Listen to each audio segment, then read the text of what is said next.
Welcome back to Talk of the Town. My next guest is Michelle Palmer, who is the director and co-owner of Cultured Kids of Madison. Welcome, Michelle. Hi. Good to have you here. Thank you. So, tell us what makes Cultured Kids different from other child care centers in the area. So, aside from having a really low baby room ratio, we have 3-to-1, most have 4.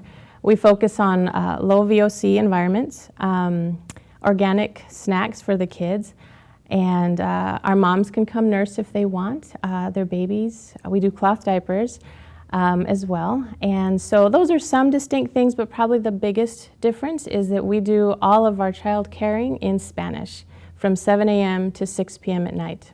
So, yeah. 100%. 100%. It's not bilingual, it's like immersion. Immersion. Full immersion, yeah. Wow. So can you tell us, speaking on that, can you tell us a little bit about what's the difference between a bilingual education versus full immersion?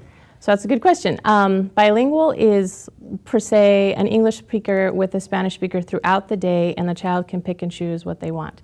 Immersion would be full-on, only Spanish all the time, and so if the child needs to hear a little bit more detail, then the teacher will write or draw a picture or use the actual item.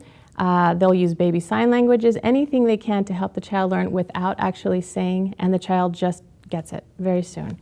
That's awesome. Yeah. I bet you have a lot of kids that are actually teaching their parents some things when Yes, they get home. we've heard some parents tell us that their child doesn't like the way they say the alphabet because they can't say it right.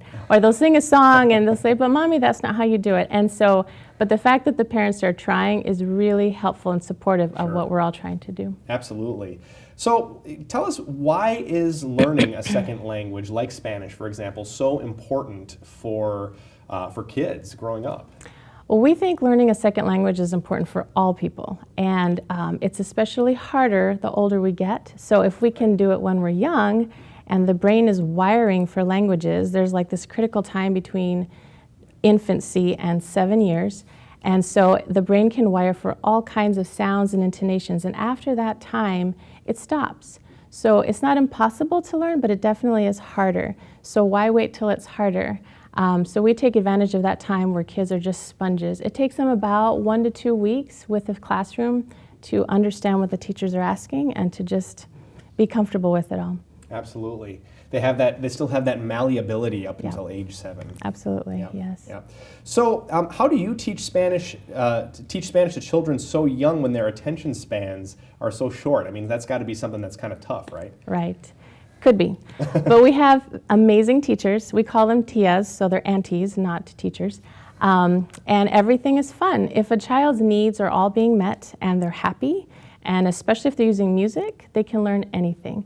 So we do a lot of singing, a lot of dancing. You can walk into a room and it'll feel like another place because they're dancing to La Bamba and they know the words, and the teachers might be serving them something that has cumin in it. And so you hear and smell and see and feel a very cultural experience, and that's what we're going for. But the kids, they have no problem because they're excited. They enjoy it either way. They do. They're up for anything at that age.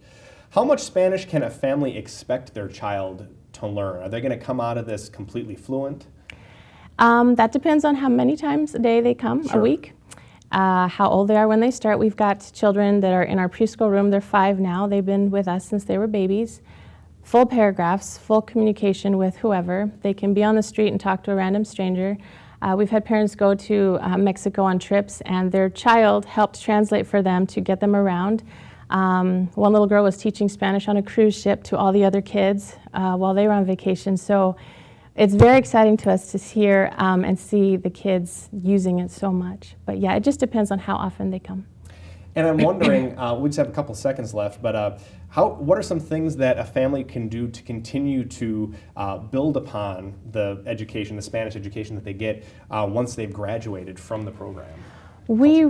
Right, thank you. We actually really encourage our families to enroll their children in a dual immersion program.